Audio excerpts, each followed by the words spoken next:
पढ़े बिस्मिल्लाह।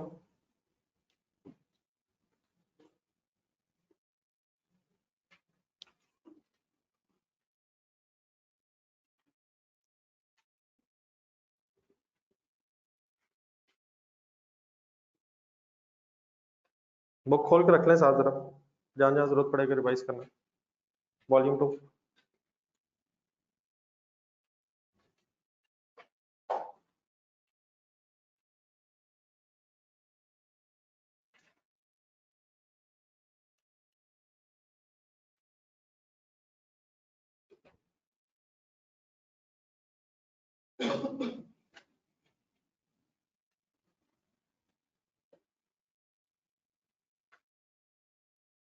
ये IAS 41 किस पे अप्लाई होता है? नंबर 1 ए पे होता है। 2 है क्या?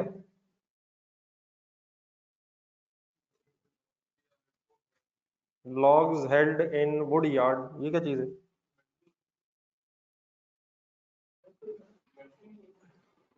लकड़ी पड़ी, वो जो पूरा दरख्त काट के रखा होता है, वेयर हाउस में रखा हुआ।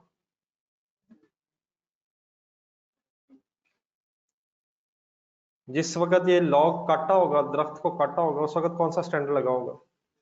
IAS 41। ये एग्रीकल्चरल प्रोड्यूस है या बायोलॉजिकल एसेट है? एग्रीकल्चर प्रोड्यूस है, लकड़ी काटी, उस लम्हे तो आपने IAS 41 लगाया। लेकिन अब ये अगर वुड यार्ड में पड़ा है तो IAS 41 नहीं, IAS 2 लगेगा। नंबर 3 फार्म लैंड, लैंड पे कौन सा स्टैंडर्ड लगेगा? IAS 16। Cost of developing a new type of crop seed which is resistant to tropical diseases। 16 नहीं, मेरा ख्याल डेवलपिंग है, IAS 38। Cost of developing a new type of, नया कोई सीड बनाने के लिए का खर्चा किया है। सीड्स हैं, सीड बनाए हैं। ये सीड्स का खर्चा है या सीड्स को बनाने का खर्चा है? सीड्स को डेवलप करने का, नया जो ऐसा सीड जो जिस पर बीमारियां असर ना करे। IAS 38 लगेगा इसमें। जरा ढूंढ लेना, सब स्कोप का पैराग्राफ होगा, जरा थोड़ा सा आगे शायद, ये 2-3 पेजेस आगे जाए।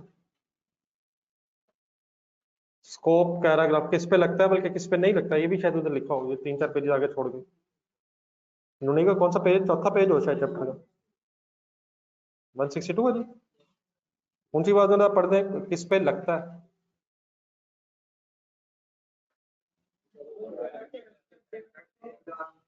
पढ़ दे हाफिज, एक ही पढ़ के रुके। और किस पे नहीं लगता?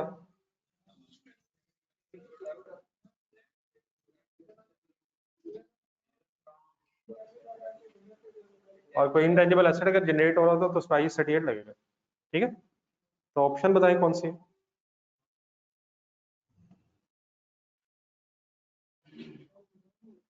ऑप्शन 1 तो यहाँ कोई भी नहीं है, को खुदा का नाम नहीं यार। ऑप्शन A है, B है, C है, D है, ये 1 है। कमाल हो गया यार। Option 1। Number 2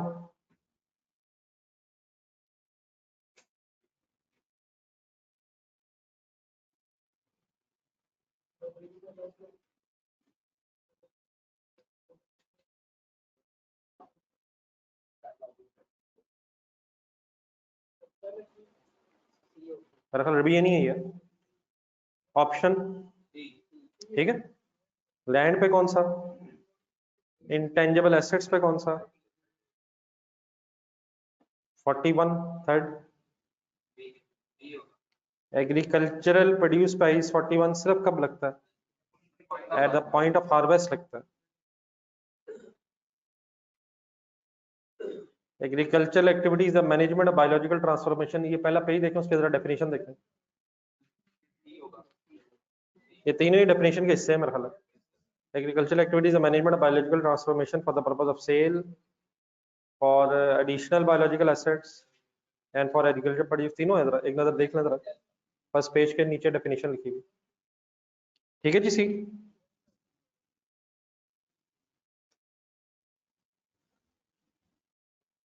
number 5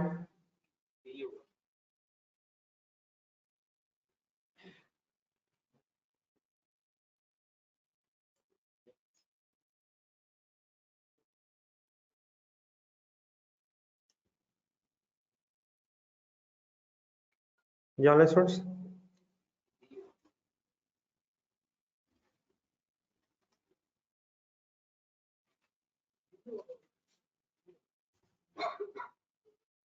IAS 41 following पे लगता है, डेयरी कैटल पे लगता है जी, बायोलॉजिकल एसेट है, मिल्क एग्रीकल्चर प्रोड्यूस है, चीज मेड फ्रॉम अबव मिल्क, ये फिर फर्दर प्रोसेसिंग वगैरह स्टॉक वगैरह की बहस है, ऑप्शन बी बनेगी। ठीक है, क्वेश्चन नंबर 6 जो है ये रीजनल स्टैंडर्ड का एक पैराग्राफ उठाया हुआ है, इसको पढ़ के बिस्मिल्लाह पढ़ के एक अच्छा सा गेस करें, जरा चेक करें आपका गेस कैसा है।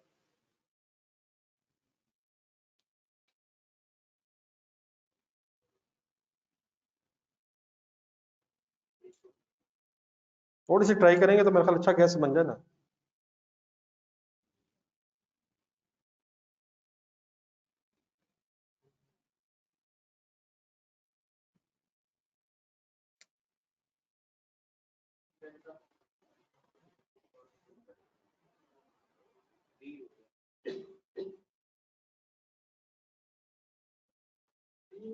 जी, ये फूड प्रोसेसिंग पे अभी तो आपने जिस तरह कहा ना, फूड प्रोसेसिंग पे नहीं है, जिस तरह ये चीज वाली जो बहस की है, इसमें पहले 4 है, लेकिन ये बार रिवीजन में रखिएगा, एक नजर रट्टा सा है, जरा दोबारा देख लेना चाहिए।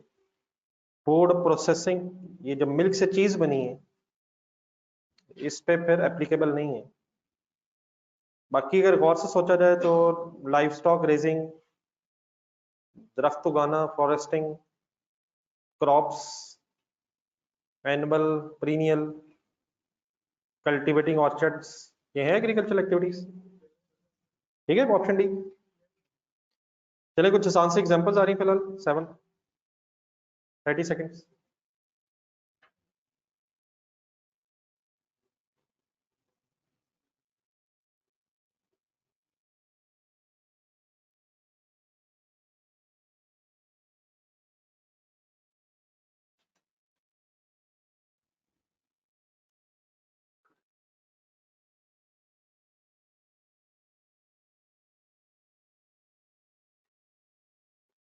आप एमसीक्यूज कर रहे हैं हमजा, एमसीक्यूज कर रहे हैं, वो फिर रिजवान को केंद्र मुझसे ऊपर टाइम दे दें, आप फिर बाद में दोपहर को दे देना।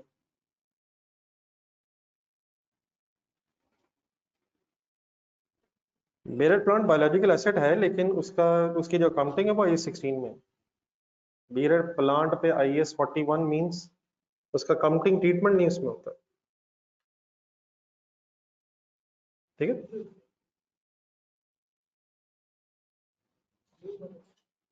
काउंटिंग ट्रीटमेंट के हवाले से वो IAS 16 में। ये सिंपल है यार, ईयर एंड पे क्या है, करेक्ट ट्रीटमेंट होगा, 48 पे रीमेजर करेंगे और 12 मिलियन प्रॉफिट लॉस हो जाएगा। 12 कैसे, 36 माइनस 46, 36 माइनस 48, सॉरी। चले आगे, वो तो लिखा हुआ है, रिकॉर्ड हुआ हुआ, ये फेयर वैल्यू नहीं दी हुई, ये रिकॉर्ड हुआ हुआ, 1 जनवरी पे हर इतने पे रिकॉर्ड हुआ हुआ है। तो 36 उसकी ओरिजिनल कैरिंग अमाउंट है ईयर एंड, ईयर के स्टार्ट पे, और ईयर एंड पे 48। 8 देखें,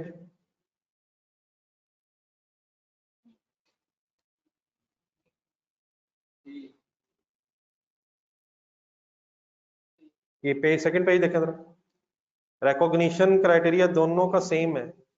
दोनों कौन से, बायोलॉजिकल एसेट हो या एग्रीकल्चर प्रोड्यूस हो, क्या है रिकॉग्निशन क्राइटेरिया, जरा देख के वर्ड्स बोले। एसेट कंट्रोल में हो, पास्ट इवेंट की वजह से फ्यूचर बेनिफिट्स एक्सपेक्टेड हो, और फेयर वैल्यू या cost can be measured reliably. ये क्राइटेरिया बायोलॉजिकल एसेट्स का या एग्रीकल्चर प्रोड्यूस का है, दोनों का सेम ही है, रिकॉग्निशन क्राइटेरिया दोनों का सेम है। तो सी ठीक है जी, मेन चीज है ये, बाकी वर्किंग तो इतना आई होप कि इशू नहीं है, लेकिन ये जो थ्योरेटिकल बीच में आ रहा है इसी के शायद इस वक्त डिस्कस करना मकसद है, जरा थ्योरेटिकल रिवीजन हो जाएगा। 9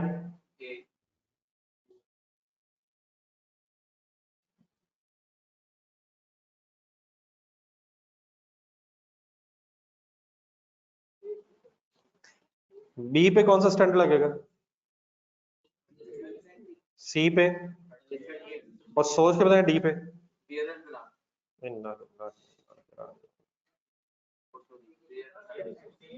I16 लगेंगे। इरिगेशन सिस्टम का क्या मतलब है? नहरी निजाम। नहरी निजाम का मतलब एसेट है, develop building sort of. I16 लगेगा इस पर।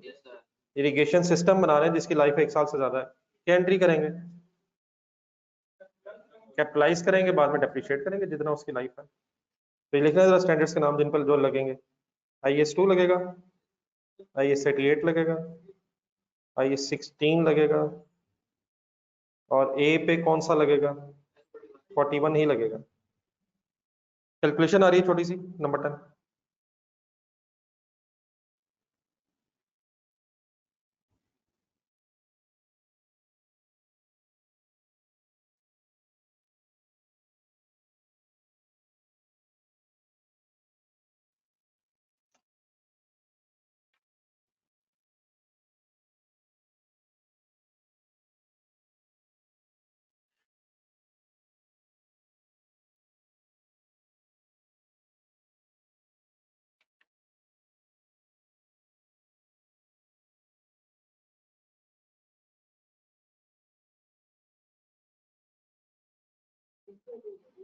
सिंपल है यार।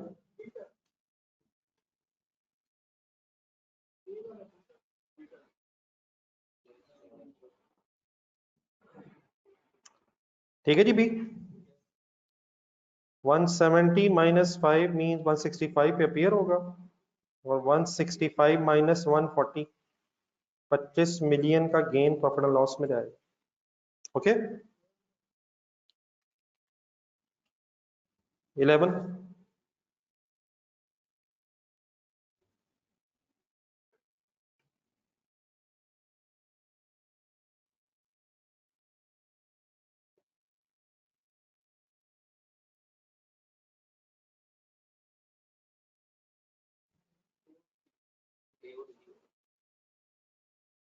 ये जरा ग्रांट्स वाला ढूंढना जरा,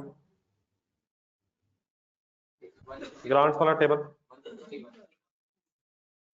अनकंडीशनल ग्रांट कब प्रॉफिट लॉस में जाएगी? जब रिसीवेबल हो जाएगी। और कंडीशनल ग्रांट जब कंडीशंस मेट हों, तो ए और सी। बाकी भी वैसे पढ़ लें ये टेबल जरा। ये पेज नंबर 161 में ये जो टेबल एक सॉर्ट ऑफ बना हुआ है छोटा सा ग्रांट्स के एंगल से, बल्कि इसके पहले दो हिस्से हैं। ऐसे बायोलॉजिकल एसेट्स जिन पे जो fair value less cost to sale पे मेजर हो रहे हैं, और ऐसे बायोलॉजिकल एसेट्स जो कॉस्ट में अगर हो रहे हैं फिर उन पे IS20 लगना है। और अगर fair value less cost to sale पे मेजर हो रहे हैं तो देन वो चीजें शायद वही है जो पुरानी आपको पता है। क्या बायोलॉजिकल एसेट्स कॉस्ट पे मेजर हो सकते हैं?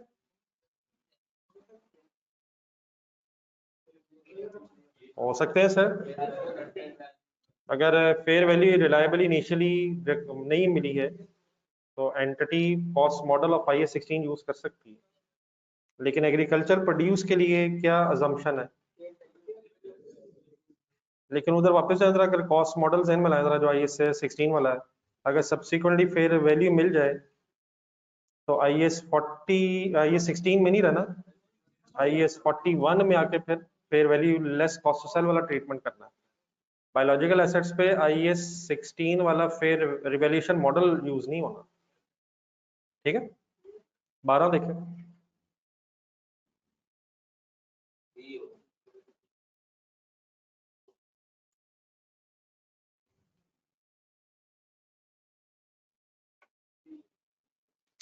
ठीक है जी। अगर बायोलॉजिकल एसेट्स कॉस्ट पे मेजर किए जा रहे हैं क्योंकि fair value less cost to sale can not be measure reliably, तो फिर किसके मुताबिक इसे मेजर करें? IS20 के मुताबिक, गवर्नमेंट ग्रांट के स्टैंडर्ड के मुताबिक मेजरमेंट करें। 13 ट्राई करें, अभी हुआ शायद।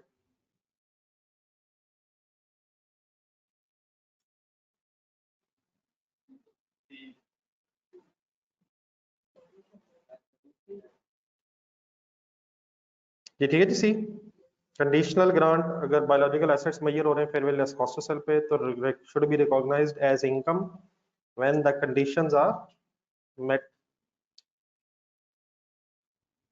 14 में जल्दबाजी ना कीजिएगा, अच्छी सी ट्राई करें।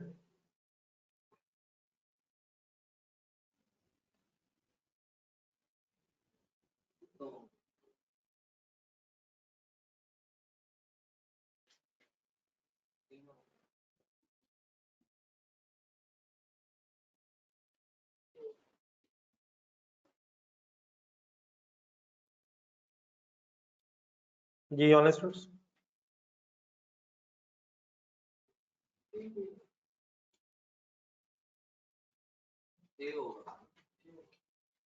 मेरा ख्याल है जी होगा,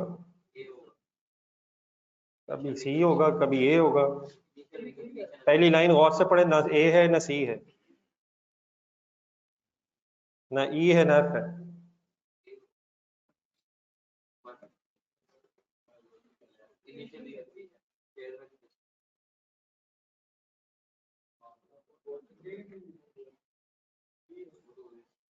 ए ठीक है, सॉरी 1 ठीक है। काफ अगर बॉर्न हो, ये बायोलॉजिकल एसेट है,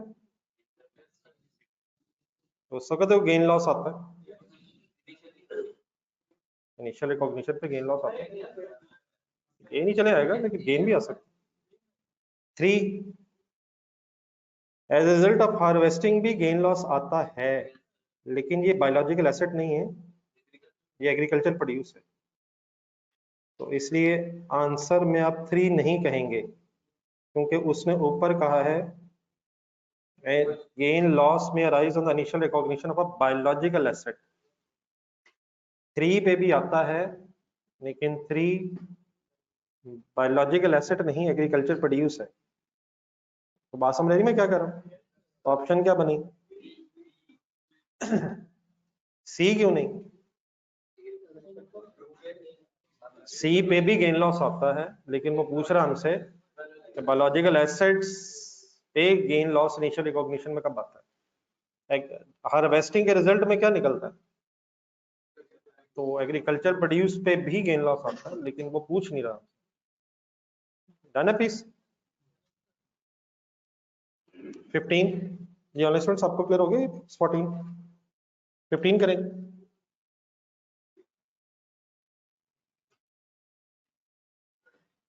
तो बार बार रिपीट हो रहे हैं इसलिए, ताकि सही तरह जरा याद हो जाए। जी 15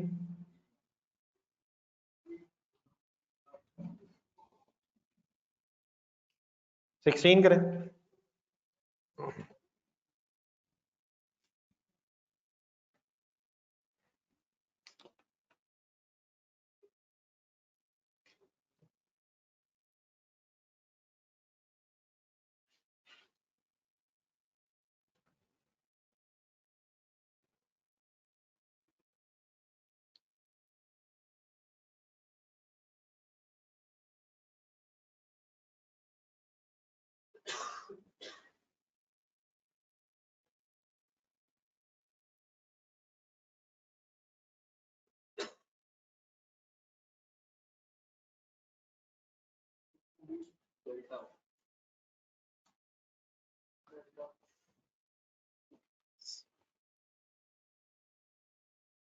तो 144 कैसे? 120 इंटू 95%, आसान ही निकला ये तो। ये ठीक है जी, ठीक। 17 जरा सोच के।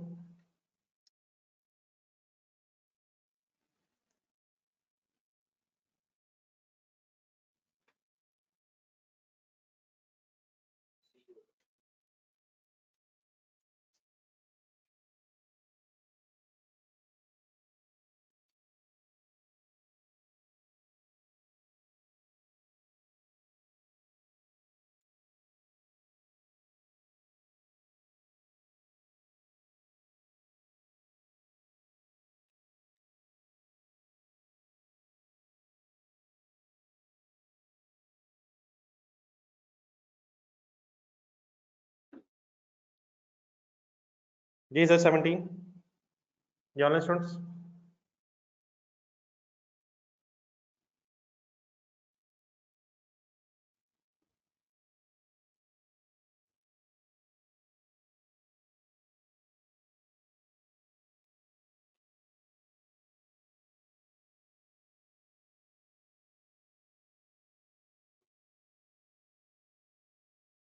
जी बायोलॉजिकल एसेट्स का गेन कितना है?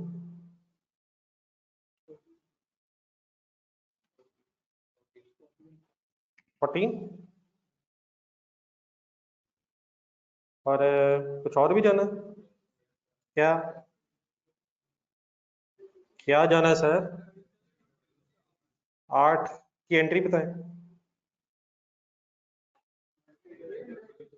वोल्ड debit as an agriculture produce and gain credit, 8 profit loss में जाना है। जी बस इसमें एक छोटा सा वैसे मसला है, ये फर्स्ट लाइन अंडरलाइन करें, ये परचेज 100 है, तो इसमें से fair value less cost of sale less होनी चाहिए, हो चुकी है। ये इसमें इशू है, वैसे थोड़ा सा क्लियर नहीं है ये डाटा। तो अगर इसमें से लेस करते हैं फिर वो मेरे ख्याल 27 समथिंग बनता है। तो अब ये थोड़ा सा क्वेश्चन की लिमिटेशन है क्योंकि उसमें 27 ऑप्शन नहीं है।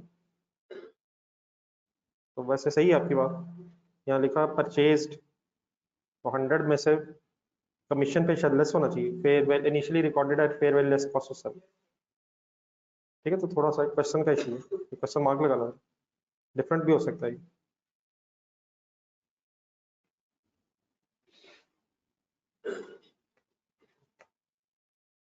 लेकिन 8 समझ आ गया वैसे, थोड़ा मेरे ख्याल मिस्टेक ही कहनी चाहिए एट द एंड, क्योंकि ऑप्शन नहीं है जो आप कह रहे हैं।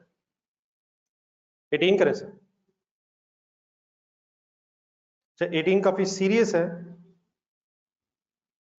ठीक कर तो आप सकते हैं लेकिन आप जल्दी के चक्कर में हैं।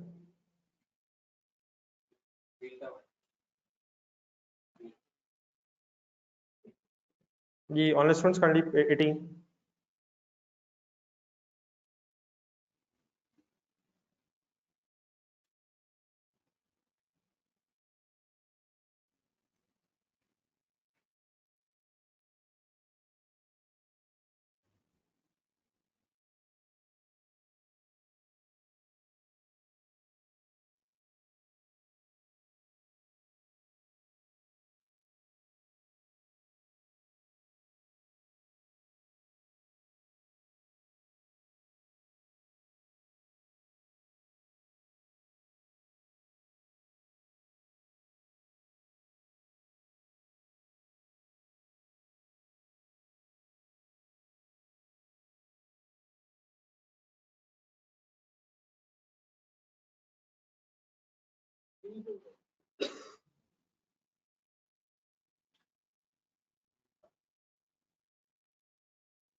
जी ऑनलाइन स्टूडेंट्स,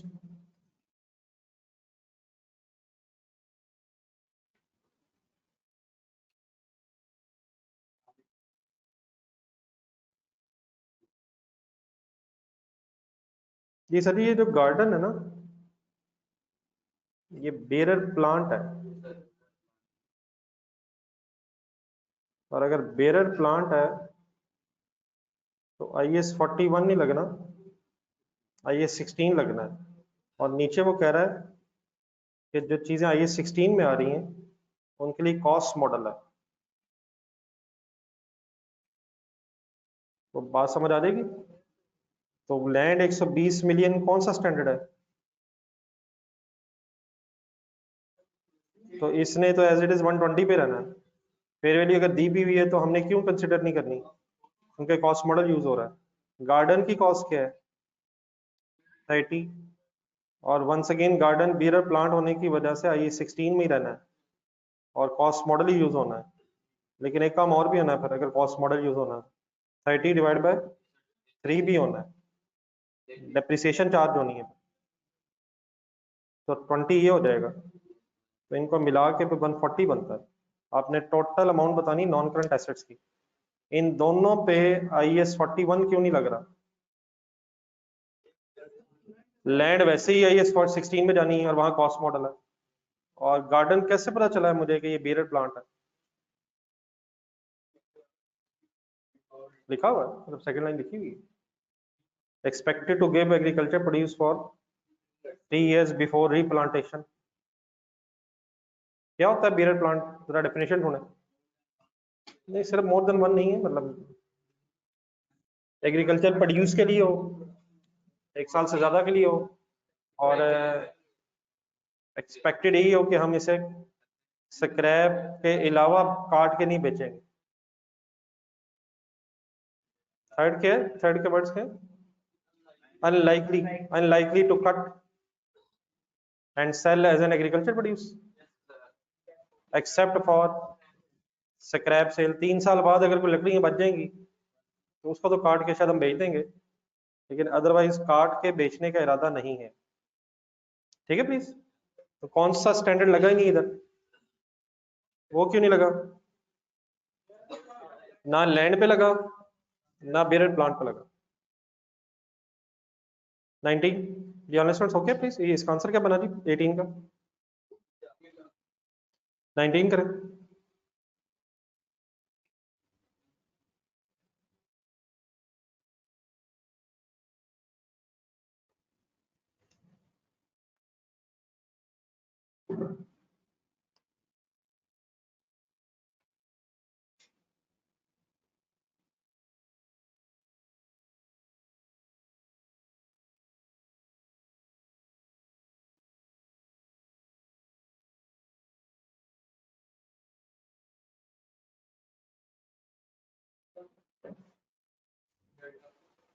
जी ये सिंपल ही है शायद।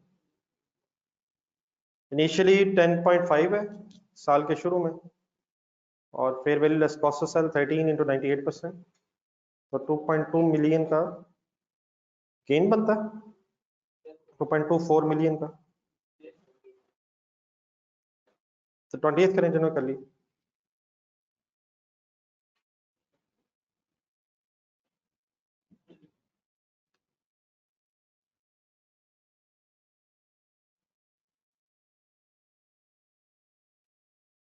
ट्वेंटियथ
सी तो मतलब नहीं।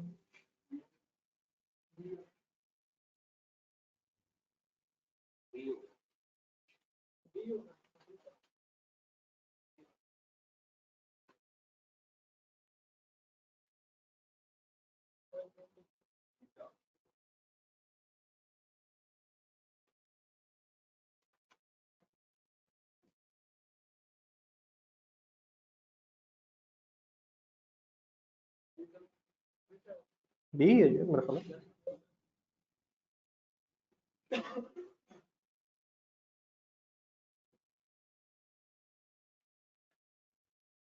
3 साल वाले एनिमल्स 4 साल के हो गए होंगे, और 3.5 वाले भी 4 साल के हो गए नहीं? 1 जनवरी पे जो थे 16 लाख के, ईयर एंड पे बताइएगा क्या प्राइस बनती है? 43 इंटू 50 तो 152 000 50। तो इनमें कितना गेन आया 550 और 4 लाख के जो थे वो 4,30,000 के हो गए, तो 30,000 के गेन यहाँ है। 4 साल वाले एनिमल्स की प्राइस क्यों लिए मैंने एनिमल? 3 वाले पूरे साल बाद 4 साल के, और 3.5 वाला मिडिल ऑफ द ईयर पे भी 4 साल का at the end of the year, तो 580। अच्छा, इसमें वो नहीं आया, उसने ये नहीं कहा कि फिजिकल चेंज प्राइस चेंज अलग करें, ये सिंपली शायद हमें ओपनिंग क्लोजिंग को आपस में कंपेयर करना है, या ईयर एंड पे शायद वर्किंग करनी है। ठीक है जी, प्लीज 580 21 करें, 21 22 रिपीट हो रहे हैं।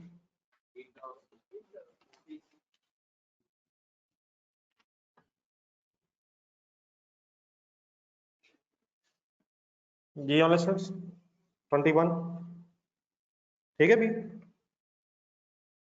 और 22 only when the conditions are met